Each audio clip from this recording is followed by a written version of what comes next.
Good afternoon, everyone. I'm Ilsa Connect, and I'm the Deputy Director of Public Policy for the National Center for Victims of Crime. I want to welcome you to today's web seminar, Supporting Survivors After an Exoneration. We have a speaker with us today with very unique and interesting experience. So about this webinar, but I want to talk for a minute before we get started, just go through a few housekeeping issues for you.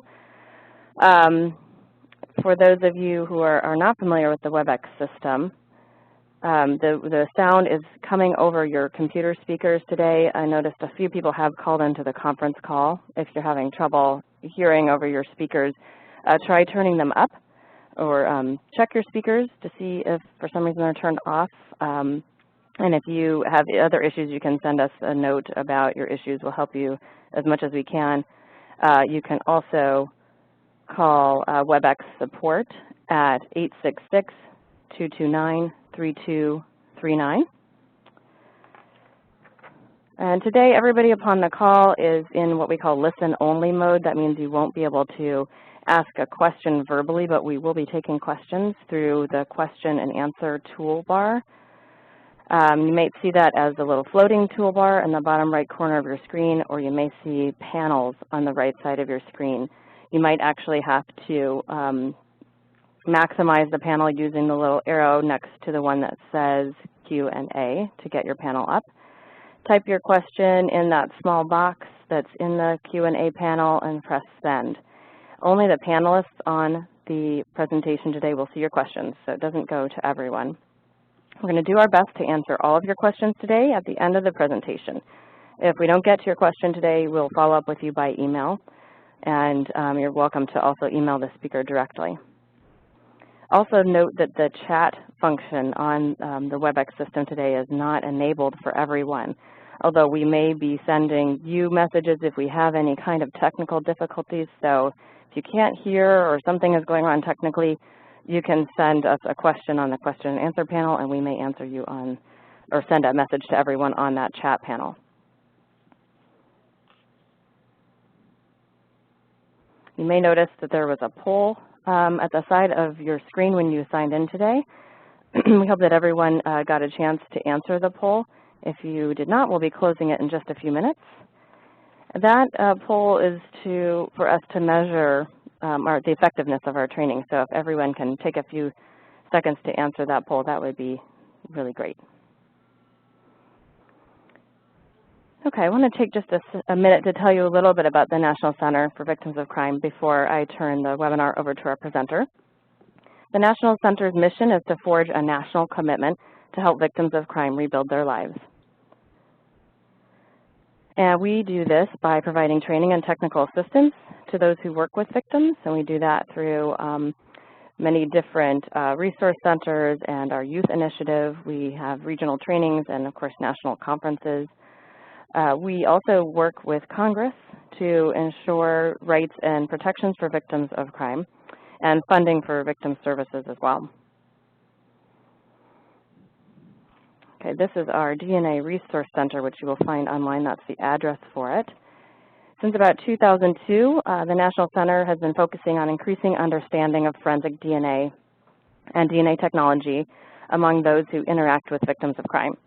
Our work has focused mostly on maximizing the potential of DNA technology to bring more answers to victims of crime by solving cases and also to prevent crime. And here's our address again. Oops, sorry. We want to thank our funders, the Office for Victims of Crime, who have supported this work through a Recovery Act grant. The goal of this project is to ensure that all professionals who work with victims may provide accurate and informed guidance and information to victims whose cases involve DNA evidence. This webinar is the 8th webinar in our series that have been geared towards an audience of victim-serving professionals. All of our previous webinars are archived on our website, and you can watch them there. I also just want to mention that we have developed materials about forensic DNA for victims and victim service providers. You will find news articles about DNA and interviews with professionals in the field and survivors who have important and interesting stories to tell about the power of DNA. All of those are on our website. Okay, and this is my contact information if you want to email me with any questions. And I want to mention also an upcoming conference that we have, Responding to Crime Victims with Disabilities National Conference, coming up in December.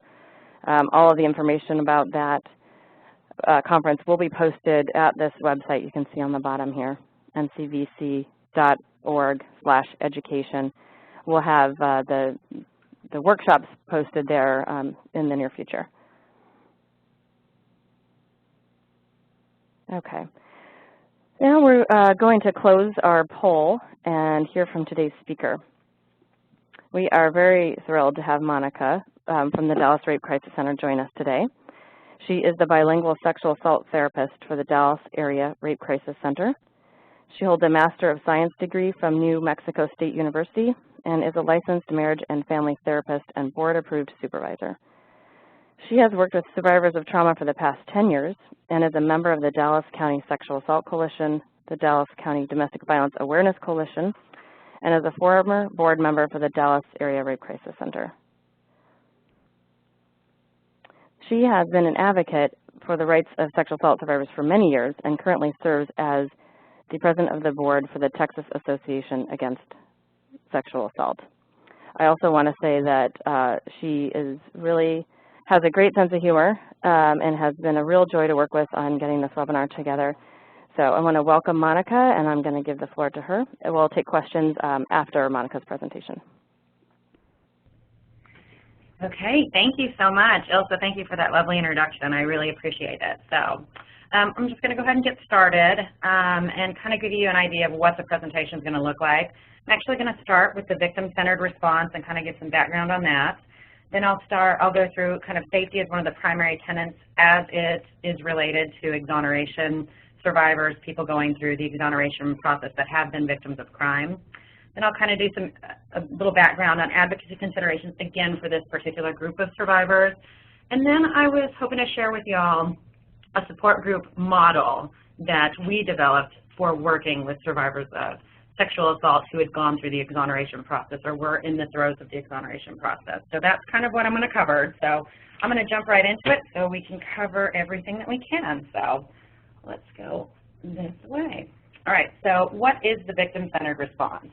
As I kind of think about and talk about the victim-centered response, I really realize that it's actually twofold. It's a philosophy as well as a process.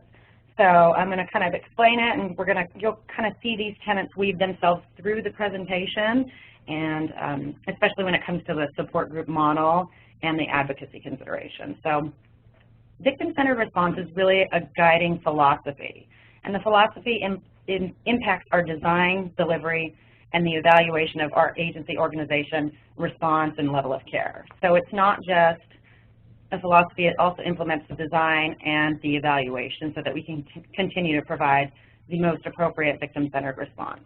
The basic tenets in my mind are that it considers the victim first. The needs of the victim are primary. Safety is also, hand in hand with that, also a primary consideration.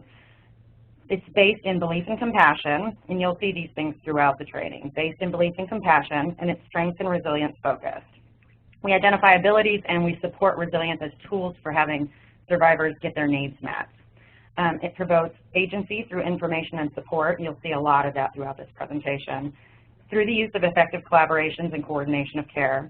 And it's also, again, that continued agency assessment and development, reassessment and redevelopment, so that we make sure that we're meeting clients in the most effective fashion. So you'll see kind of all that stuff as we kind of go through this. So I hope everyone can hear me. If not, one of y'all send me a note. Okay. So safety is primary, and it's not just physical safety. It's physical, emotional, and psychological safety for survivors. The need of survivors who are in this circumstance is very unique. They're unique specifically to this type of survivors, and then, of course, each survivor has their own unique needs. So physical safety for survivors in this situation is essential for our safety planning. How connected is the survivor to the process? What is the exoneration process? It's for us as advocates and those of us that work with these survivors, for us this will be a balance between being alarmist, oversharing information, versus information sharing in a constructive and supportive fashion so that survivors can effectively plan for their safety.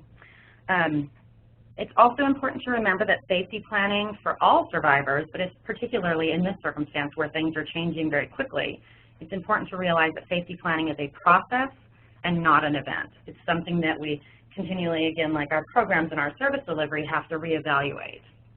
So we're going to kind of talk about that a little bit more. So how connected is the survivor to the process? What do they know about the process? Did they just get a call out of the blue and now everything that they've known for the past 5, 10, 15, 20 years is kind of shaken, kind of their foundation is kind of wobbly. So will they be notified of the exoneration or confirmation? Are there any legal remedies available? Who knows about the situation? For many survivors, they've kind of moved on with their life, and now their physical safety may need to be reevaluated, and the people in their family or the people in their lives may not know about this circumstance. So any changes that they need to make, we might have to help them with information sharing with other people. Also understand that new info means reevaluation and redesign as the process goes on. It may feel like a crisis to survivors from time to time. Also, accessing supportive persons in the survivor's life to help with the physical safety planning is going to be paramount, for not just for the physical, but the physical, the emotional, and the psychological. Okay? Move on to the next slide. So assessment and planning in the area of emotional safety is really essential to minimize the risk of re-victimization. I know that many of you know this, but I think it's important to mention that this will be a re-victimization for survivors. But our job is to try to mitigate or manage or minimize the effect of this exoneration process on someone who has been a victim of crime. So for many of them, in terms of emotional safety, this is going to be a reopening of a wound that, you know, they thought they'd healed and they'd kind of dealt with and maybe had moved on with their lives, but now this is kind of that reopening of the wound and that re-victimization. So again, our job is to mitigate, manage, and minimize. So treatment history, it's important to consider when we're talking about emotional safety. Did the survivor receive any kind of treatment in the past? Did it work? What worked, if it did work, and what didn't work, so that we can effectively help them plan for their emotional safety through identifying what would be helpful to them. We need to assist the victim in accessing their supportive services. Do their families even know?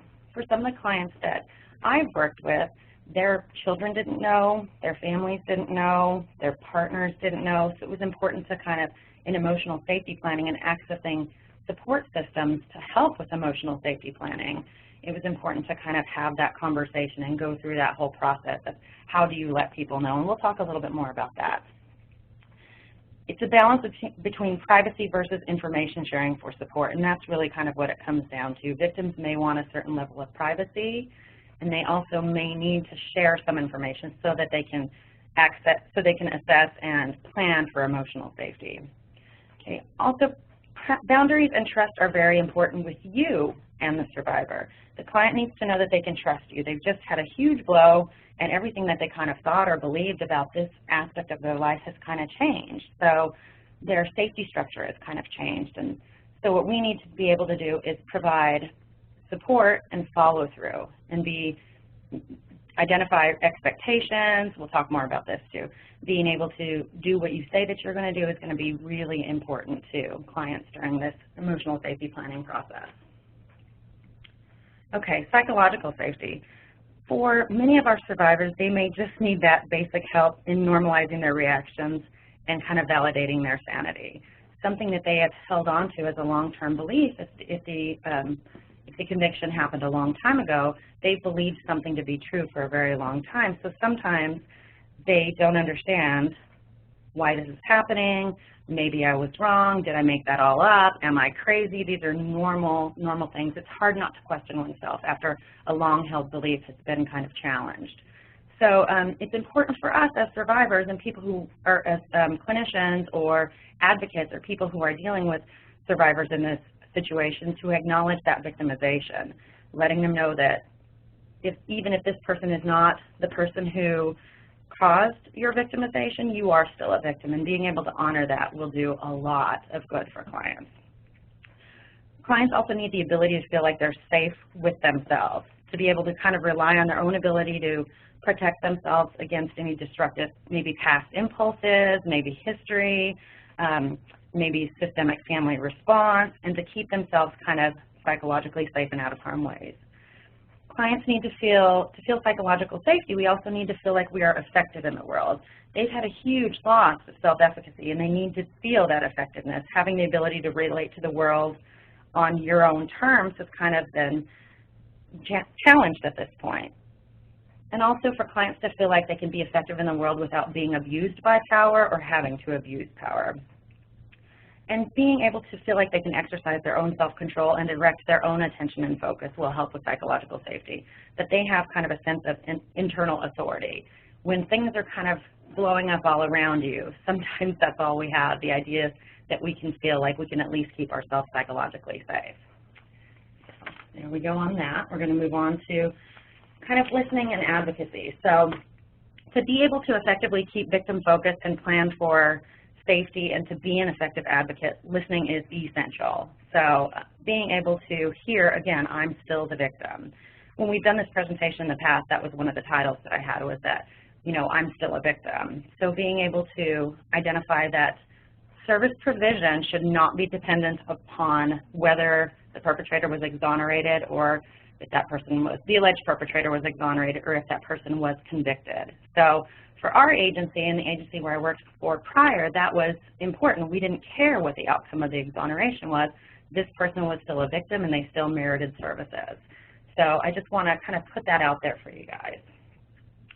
Okay, and listening is one of the ways that we remain victim-centered at our agency, is listening with belief, compassion, and patience. When clients are questioning themselves whether, you know, am I crazy? Did I make this up? Did I do this horrible thing? If the person is exonerated, being able to say, I believe you, and being compassionate and patient with clients. These survivors oftentimes don't feel like they have a voice, so all those things are going around them, they're not feeling like they're heard. So your true goal is to listen, because that's where advocacy begins. Okay, here are some of the advocacy considerations that we've kind of come up with as we've worked with these types of clients. So confidentiality is obviously very important. Confidentiality and safety go hand in hand. A lot of time has passed. You know, again, who knows about the original assault? Who knows about the exoneration? And what kind of confidentiality do we have between service providers and others involved in the process? Time has passed. People have new jobs, new life, kids. Who does a client tell and when? How do we prepare for family reactions and for planning for safety? How do we collaborate with other service providers and maintain confidentiality? I'll talk a little bit more about this later, but with our circumstance, we were very fortunate to really have a community response to this. And so the district attorney's office was very integral in helping to provide support for clients, and we were able to maintain client confidentiality in a way that was comfortable for both agencies and for the survivors. So that's something, if you're going to provide services to this population, it's very important for you to look at your policies around. The bottom line for confidentiality, again, is that the survivor is in charge of all client decisions, all decision making. That's being client focused. So if they do not want to tell someone in their life, we need to be able to help support that and talk about what the ramifications of that are. Okay, the second one is information. Information is really key. Many of us don't know what this is going to look like for survivors. I know when I first started working with this population, I had no idea about the process, where we went from here, what that's going to look like. So I had to, number one, inform myself and enable myself to be effective as an advocate for survivors in this circumstance. So your job as an advocate is also to provide information as it's necessary and as the victim can handle it, with always keeping in mind safety. And again, collaboration will go a long way in this area. So it's important for you to know who can you engage to receive more information for yourself, and who can you engage to provide more information to clients, to provide information to survivors that they may need. I also want to really point out during this period that victims' rights are obviously something that constantly need to be kept in mind and honored. So the other thing was role clarification. It's important to know your role and to be able to let the victim know the roles of others. When clients are going through this process, there's a lot of different people involved, and a lot of times clients won't know whose role is what and whose job is what. And so they may be seeking information from someone who, as part of their role, cannot give that information to them, or chooses not to give that information to them, or would be better that information would be better transmitted to a client by someone else. So it's important to know your role and be able to share with them what those roles are of other people. You may have to tell victims what other people's roles are in a kind and delicate fashion. So the role of the exoneration team is maybe not victim-focused in the way that victim advocates see that. The role of the DA's office is different than, the role of the counselor.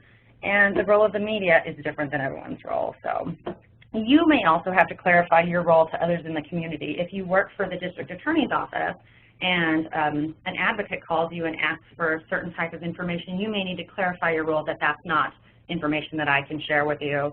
Again, don't take it personally. Everyone has their job to do. So again, role clarity will really help you be a more effective advocate for survivors. So we also, as advocates, need to consider preparation. Anticipating the steps in the process will help to eliminate and decrease a lot of anxiety for survivors. Finding out the process so that you can prepare them for those steps will also help in safety planning, sharing that confidentiality, and helping clients to prepare for the reactions, their own reactions and reactions of others.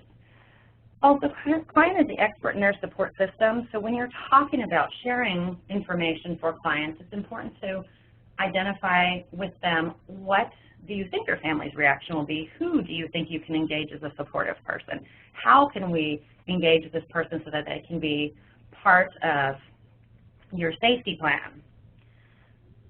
Also, media is something that we need to consider.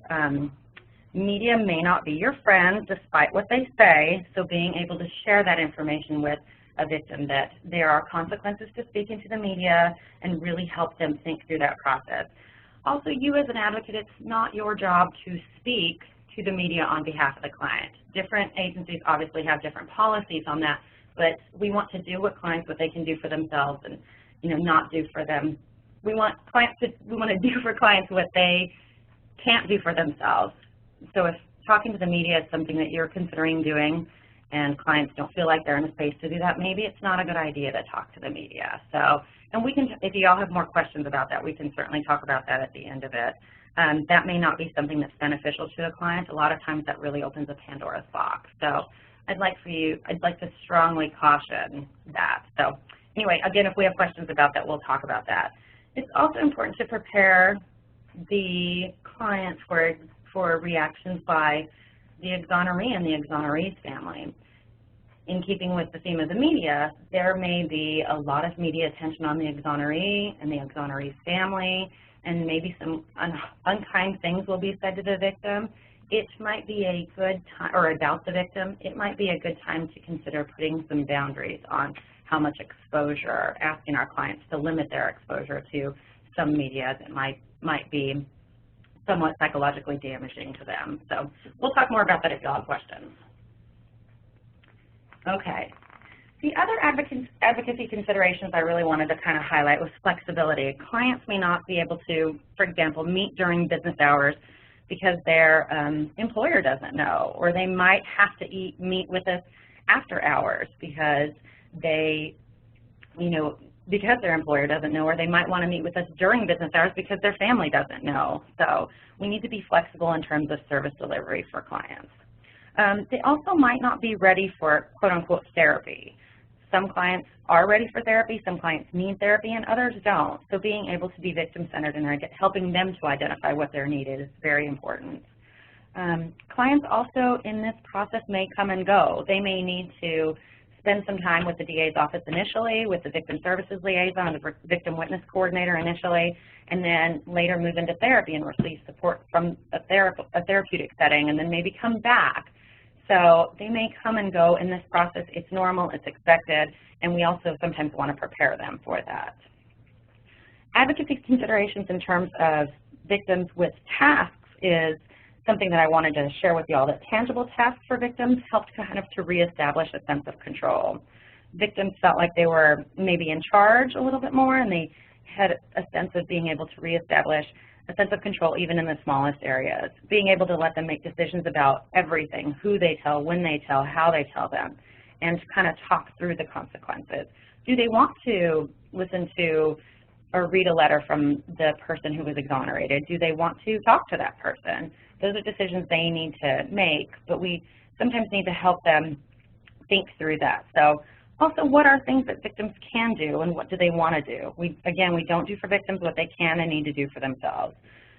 In that way, they will never experience the satisfaction and healing that comes from being able to take back some control in this very unwieldy situation. Collaboration is key. You're going to hear me bang that drum all day long. So engaging other service providers, building collaborative partnerships, again, bridge building, not bridge burning.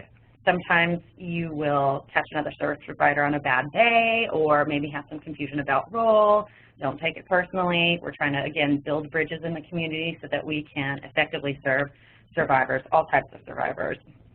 They will also help you, by building collaborations, you'll also be able to greater enlist resources, and they might be able to, our collaborative partners might be able to get us the information that we need to help prepare our victims for maybe some difficult times. So for us, with the agency where I worked when we had a support group running for this, our community collaboration was actually bred into our support group model. We actually were fortunate enough to receive a phone call from the district attorney's office asking us to provide this type of service, and the victim witness coordinator was an integral part in service delivery, design, evaluation, support. So having that collaborative partnership was very beneficial in our case, and I'll talk a little bit more about the support group later. We may also need to support victims at different times at different levels. So this is a process, and at times we may need to be more active, and others we may need to take kind of a back seat as a supporter. Being with the survivor is something that all of us kind of had to feel our way through when we've been working with these clients. Survivors may want you or another person to be with them at different times during the process. So for example, one of the clients that we worked with wanted to have the therapist there for reading a letter from the exoneree and then listening to the confession from the now through DNA identified perpetrator. But the survivor wanted the victim witness coordinator to be there at the actual hearings, at the actual exoneration. And then this particular survivor wanted the members of the support group to be there as a source of aftercare. So it's going to be different depending on where your survivor is at that time. Your role is also sometimes to provide a glimmer of hope. Sometimes survivors feel like the world is falling down around them and they feel very hopeless. So being able to draw on their current circumstances and what they've been through already, what they've already survived, for survivors sometimes maybe the little hope that they need to kind of keep going on, and again, to mitigate, manage, and minimize re-victimization. So as advocates with all clients, but particularly with this survivor population, it's important to provide kind realism, being able to talk with victims about what is realistic and what isn't realistic, considering the circumstances. And they may have some ideas that are completely valid, but they may need some help in terms of identifying how realistic that is. This is not to say that if clients have goals that they want to change this law or that law, that that's not something attainable. There may need to be some preparation, there may need to be some conversation about that, and being able to engage the community support to rally around that when the client is healthy and able to do that. All right, so I'm going to go into this last section. It was to kind of give you an idea of a model that we used for a support group to survivors of exoneration. So we get a call from the DA's office from the wonderful Chris Jenkins, who is the Victims Witness Coordinator for the Dallas County District Attorney's Office, saying that she had these women survivors who were all survivors of sexual assault who were in the process of going through the exoneration process. So she asked if we would be willing to serve these clients, and of course, being a trauma-focused agency, we were absolutely willing to do that. John Kay, who is the clinical director there, is a brilliant therapist and an all-around wonderful person and had 30-plus years of experience, and he said, absolutely, we'll help them if we can.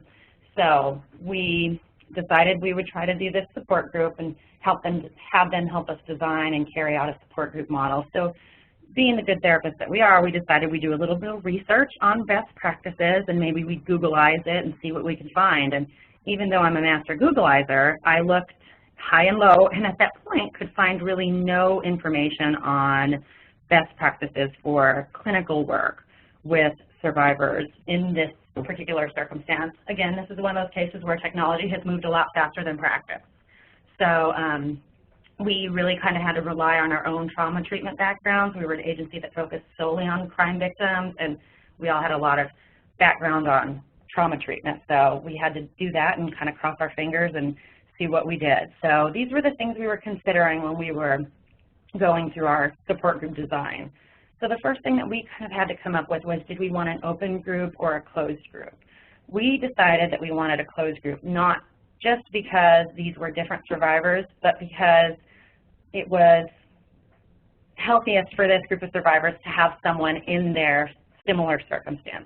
These survivors have felt very isolated. It's been our experience that these survivors have felt very isolated from other sexual assault survivors or from other crime victims. So their needs are just different, and other survivors didn't have the level of understanding to be effective peer members in support group with them. So we chose a closed group. We also chose a mix of topical and process. Information sharing, again, is key. So being able to talk about the trauma reactions brought on by the new trauma and reactivation of old trauma reactions was something that these survivors needed, that kind of information, and we were able to kind of share that. But we also needed information on what the process looked like. We were very fortunate, again, through that partnership with Chris, for her to come in and answer questions for the support group about different parts of the process, or what this was going to look like, or what the laws were surrounding this, or what they could do to make some effective change on a grander scale. So providing information as needed to clients was really important, but we also wanted some room for sharing.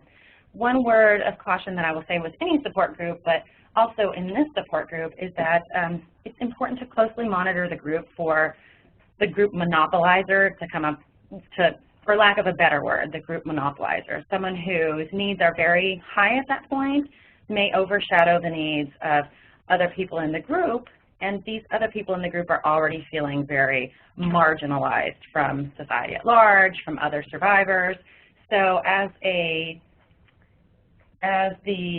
person who's running a support group or facilitating the support group or supporting the support group, it's important to kind of closely monitor for that and try to mitigate that as well as you can.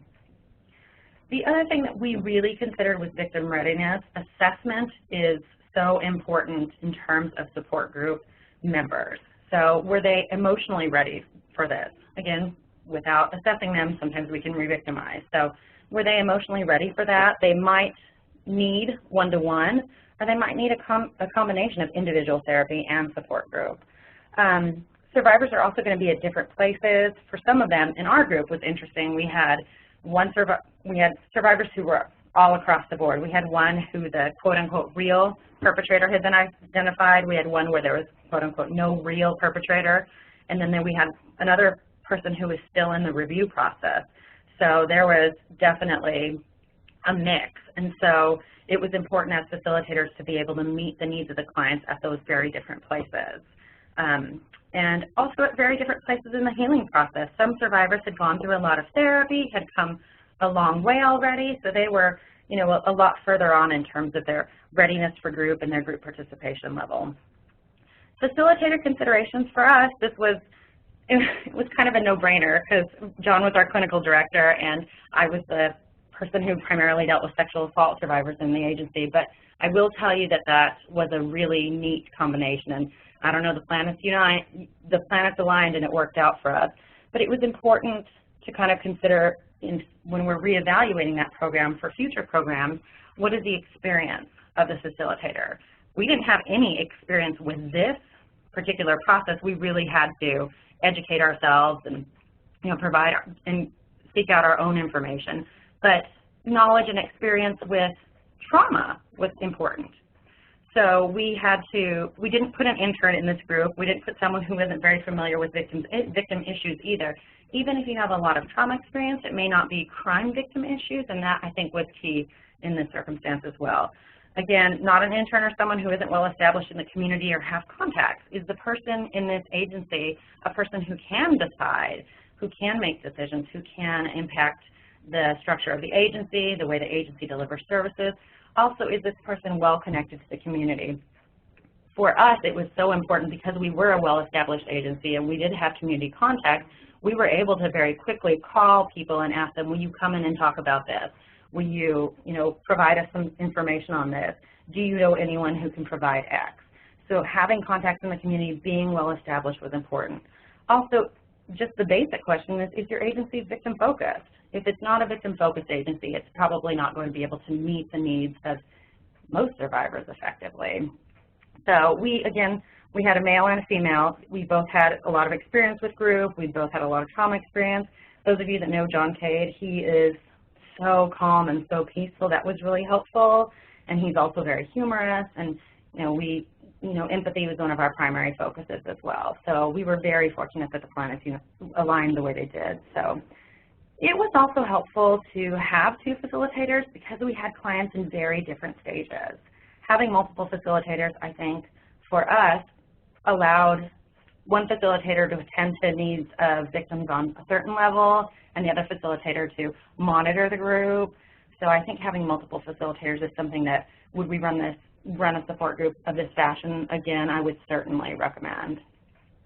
And lastly, education, experience, and licensure. I think you have to have fully licensed people do this. An intern, I just don't think has the capacity to do this. Experience is important, and also a lot of experience in complex trauma.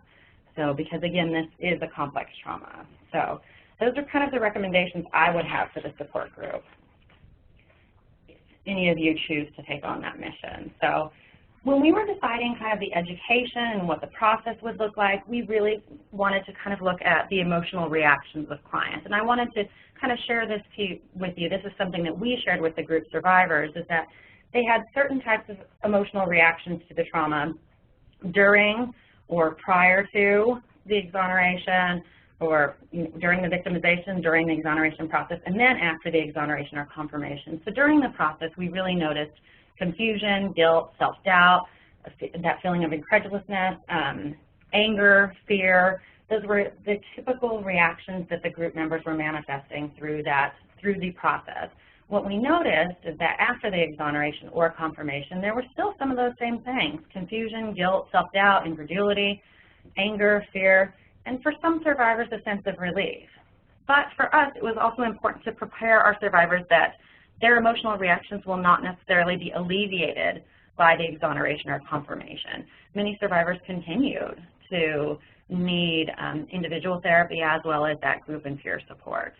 So preparing survivors and preparing yourself and your agency that that's not necessarily going to fix things or make things better at the end was important for us.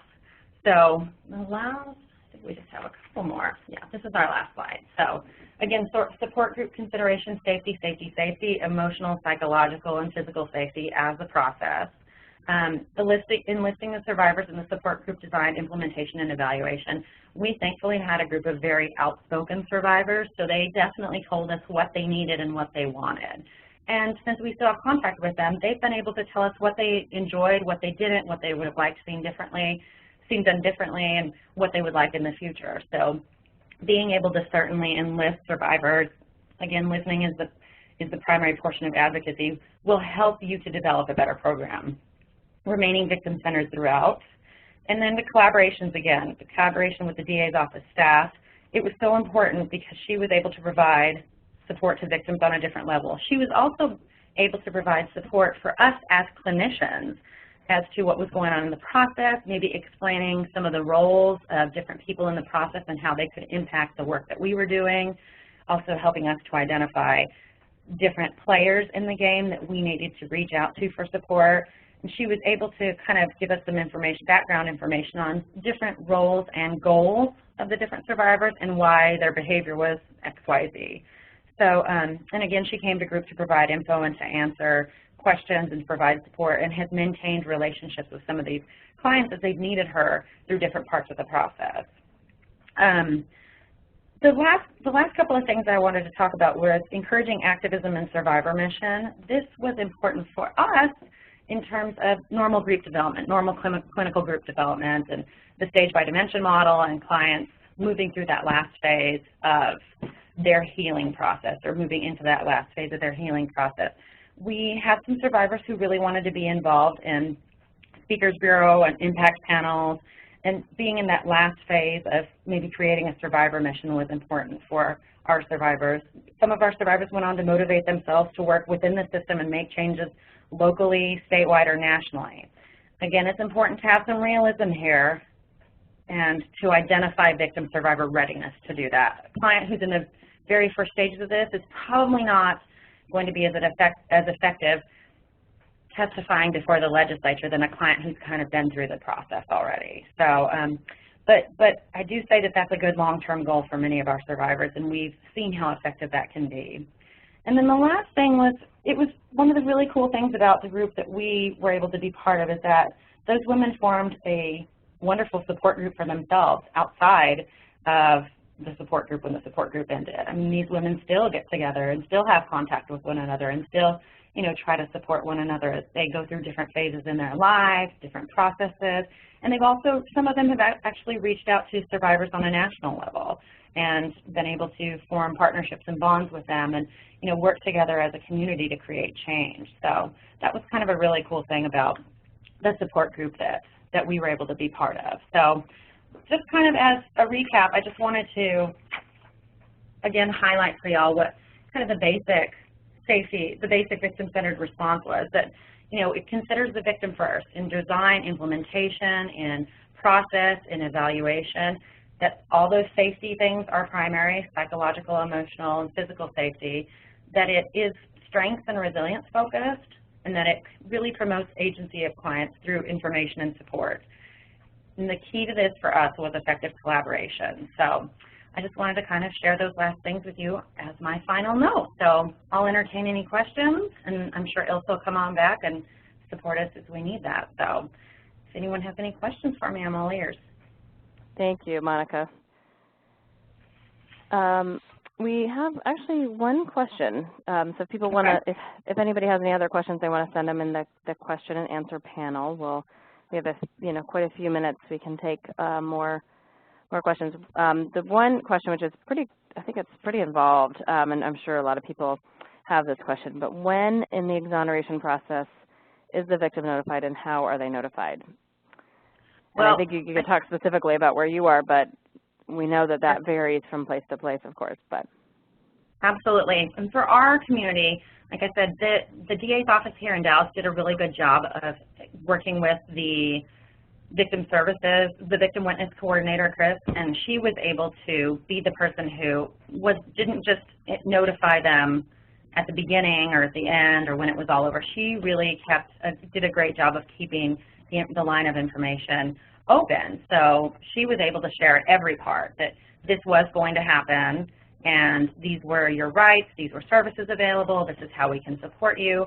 Then when the exoneration or confirmation was done, she was able to provide that information, and then at all of the subsequent hearings when they identified the actual perp through DNA, Chris was there to provide information as soon as it was available to clients and it was safe to share it with clients. So again, it varies, but in our community, having that wraparound community response. Right, and we know that there's a lot of debate out there about when survivors should be notified in the process, right? Because there's obviously this range of times that they could be notified, and I think that it seems like, and maybe I don't know if you know really what other folks are doing, but that people are believing that the best point in the process is not right when the offender asks for the test. That it's, there are several steps, so you have to, the request for the testing could be rejected. So you don't necessarily want to alert them early. Right, alert them earlier in the process if the test is going to be rejected, or there's several steps. So every state, I think, is different. Is that right? Do you think? Is that? I think that would definitely be the case for us, and I think being victim focused in that way was that Chris and the DA's office did a really good job of taking into consideration, should we tell them even when he asks for it, or should we see if the request has been accepted? And I think that has kind of been their ongoing reevaluation process as well. Right.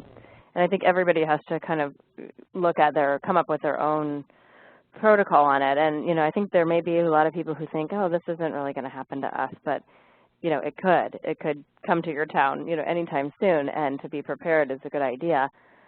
Because there's also issues such as, so let's say the test is approved. Well, then they have to go find the evidence, right? What if the evidence no longer exists? There are all these issues to look at, and so I think that it's just a good idea for communities to, meet and talk about the process and what would our process be, when would we notify the victim, and who would do it, and how. It's similar to what we see in cold cases, where 10 years later you get a hit on the database, and okay, did we show up on this person's doorstep, out of the blue, knock knock, guess what, this great news. There's different ways to do it, and I think every community has to come up with what works for them. But I'm sure that their best practices are going to start sort of surfacing as more people are doing this. And I know you know this, Ilsa, and Jim Hammond, who is also from Dallas, go Dallas, he just posted on there that Chris Jenkins from the DA's office here in Dallas and other collaborative partners in the DA's office have been able to develop this fabulous brochure called DNA Testing, What You Should Know. And I know NCVC has tons of information now, so I think it's important for communities when you are going to deal with this to pull all the best practices that you can find, what are other people doing. And then I always think that it's a good idea to have kind of a stakeholders meeting, people who are going to be different players in this game get together and be able to talk about what is best for our community. Victim service providers, I think, have to be at the table because they're going to be the ones that are working with victims. The DA's office, I think some of the local law enforcement, obviously people that are on the exoneration teams. I think having all the stakeholders meet and identify what works best in your community is absolutely being victim-centered. Right. Okay, let's see. Doesn't look like we actually have any other questions. We have a couple comments. I wanted to mention that a couple people asked about the PowerPoints. We will be putting the PowerPoints up on our website. It'll take us a couple of days, so you might check sometime midweek next week. And the presentation was recorded and will be available in an on-demand format on our website. So you want to go ahead and check the recording or the website for that recording and other recordings if you missed any of our other ones. And then, oh, wait, we have one more question. Let's see. Oh, nope, no, we didn't have another question, sorry. Do you have any last comments, Monica, you want to leave people with? I think the one thing that I really learned out of this process was that it was so important to maintain a victim-focused lens at every juncture, just being able to really think about, because it was such uncharted ground. I think sometimes when we've worked with a certain type of victim for a long time, we kind of we might get a little lax in identifying what are the particular needs of that victim, and we kind of put them into, well, these are how typically victims react. I think because this was uncharted ground, we really had to dig deep and really engage our victim partners and really kind of look through that lens of victim advocacy. And I think that was so exciting for us, and John can speak for himself, and he's fabulous. And those of you that don't know him should get to know him. He's a wonderful clinician here in Dallas. But he and I, having some conversations about what does this look like and being involved in this very exciting process of helping survivors in a way that we'd never done before. So it really kind of brought home that being victim-focused. So in anything that anyone needs, questions they have, I will absolutely, please email me. You can call me. My number is up, and you can get that from Ilsa and anyone else at NCBC or on the website. You can totally get that. So call me, email me. I'll help in any way that I can. And I'd like to thank all of y'all for being interested in this and wanting to do this good work for survivors and remaining victim-focused in that way. Well, I want to thank you, Monica, for sharing your expertise with us. I think you definitely have a unique, you have had a unique experience with this particular situation, and I think a lot of us can learn a lot from what you've gone through and helping us understand what survivors who experience an exoneration need from those who support them. So to me, it was fascinating and educational, and I really appreciate it. Everybody, when you sign off, you'll see an evaluation pop up. We're also going to reopen the poll. If you don't mind taking the poll, that would be great. We meant to open it a little earlier, and we got so absorbed we forgot. But that is, again, what helps us measure the effectiveness of our trainings and how we can improve in the future. So if you would take a few minutes to do that for us, that would be great, and then also fill out our evaluation. So I want to thank you very much for listening, and have a great rest of your day.